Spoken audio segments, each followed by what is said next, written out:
Welcome to Rifaz kitchen. இதுவரைக்கும் நீங்கள் ரிஃபாஸ் கிச்சனை சப்ஸ்கிரைப் பண்ணலையா? அப்போ மறக்காம உடனே சப்ஸ்கிரைப் பண்ணிக்கோங்க.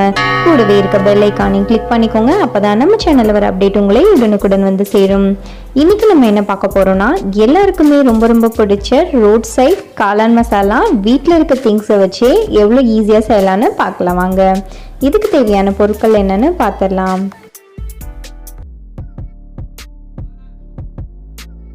நம்ம ரோட் சைடுகளில் வாங்கக்கூடிய காளான் மசாலாவில் காளான் வந்து கம்மியாக இருக்கும், முட்டைக்கோஸ் தான் வச்சு அதிகமாக செய்வாங்க. நம்ம வந்து ரெண்டுமே ஈக்குவல் குவான்டிட்டியில் எடுத்துக்கிற போகிறோம். 200 முட்டைக்கோஸ், 200 கிராம் காளான் வந்து கட் பண்ணி எடுத்து வச்சு சேர்த்துருக்கேன்.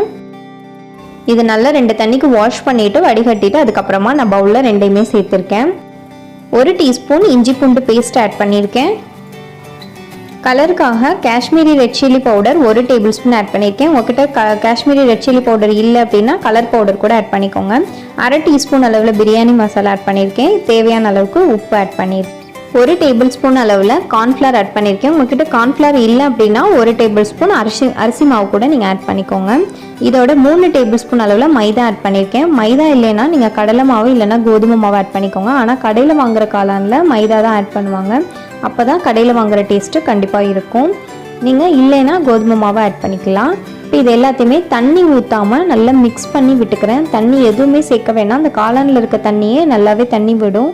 இந்த அளவுக்கு நீங்கள் உருட்டுற அளவுக்கு இருக்கான்னு பாருங்கள். அப்போ தான் கரெக்டான பதத்தில் இருக்குன்னு அர்த்தம்.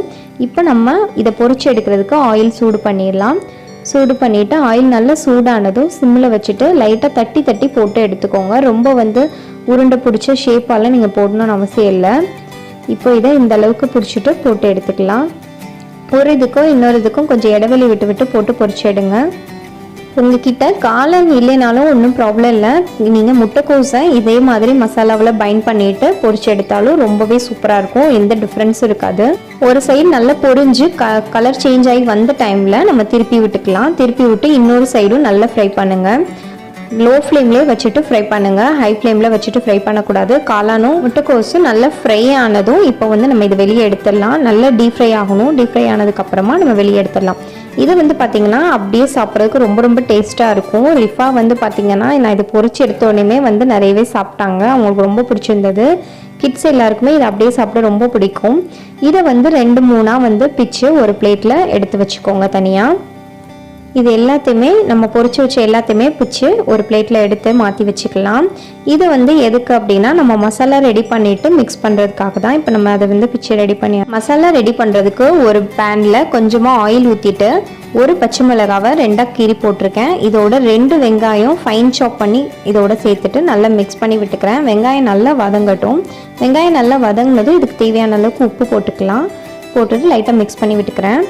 இப்போ இது எல்லாமே நல்லா வதங்கி வர டைம் 1 டீஸ்பூன் இஞ்சி பூண்டு பேஸ்ட்டு இதோட ஆட் பண்ணிவிட்டு நல்லா மிக்ஸ் பண்ணி விட்டுக்கிறேன். இதோட ராஸ்மெல் போகிற வரைக்குமே இது நல்லா வதங்கட்டும். ஒன்ஸ் இது எல்லாமே நல்லா ஃப்ரை ஆனதும் இதோட 1 டீஸ்பூன் அளவில் கரம் மசாலா ஆட் பண்ணியிருக்கேன். 1 டேபிள் ஸ்பூன் அளவில் மல்லித்தூள் ஆட் பண்ணியிருக்கேன். 1 டீஸ்பூன் மிளகாய் தூள், கொஞ்சமாக கருவேப்பிலை ஆட் பண்ணிவிட்டு இப்போ இது எல்லாத்தையுமே நல்லா மிக்ஸ் பண்ணி விட்டுக்கிறேன். உங்கள் காரத்துக்கு தகுந்த மாதிரி நீங்கள் மசாலா வந்து ஆட் பண்ணிக்கோங்க. இது எல்லாமே நல்லா வந்து வதங்கி ஃப்ரை ஆகிட்டு வரணும். ராஸ்மெல் போனதும் கொஞ்சமாக தண்ணி ஊற்றி மசாலா வேகிறதுக்காக கொஞ்சம் தண்ணி ஊற்றி வேக விட்றேன். ஒன்ஸ் இது எல்லாமே நல்லா கொதிச்சு வரும்போது ஆல்ரெடி ஃப்ரை பண்ணி வச்சுருக்க காளானை இதோட சேர்த்துக்கலாம்.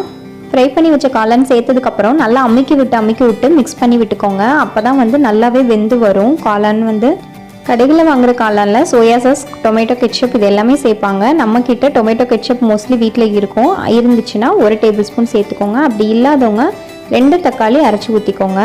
இப்போ இதை கொஞ்சம் திக் பேஸ்ட்டாக ஆக்குறதுக்காக 1 டேபிள் ஸ்பூன் கார்ன்ஃப்ளவர் எடுத்துகிட்டு தண்ணியில் நல்லா மிக்ஸ் பண்ணிக்கிறேன். 1 கப் தண்ணி சேர்த்து இப்போ இந்த மிக்ஸ்சரை இதோட நான் ஆட் பண்ணிக்கிறேன். இந்த மசாலாவை வந்து நல்ல திக்னஸ் ஆக்குறதுக்காக கார்ன்ஃப்ளவர் மிக்சர் சேர்த்ததுக்கப்புறமா 5 to 6 மினிட்ஸ் லோ ஃப்ளேம்லேயே வச்சுட்டு குக் பண்ணுங்கள்.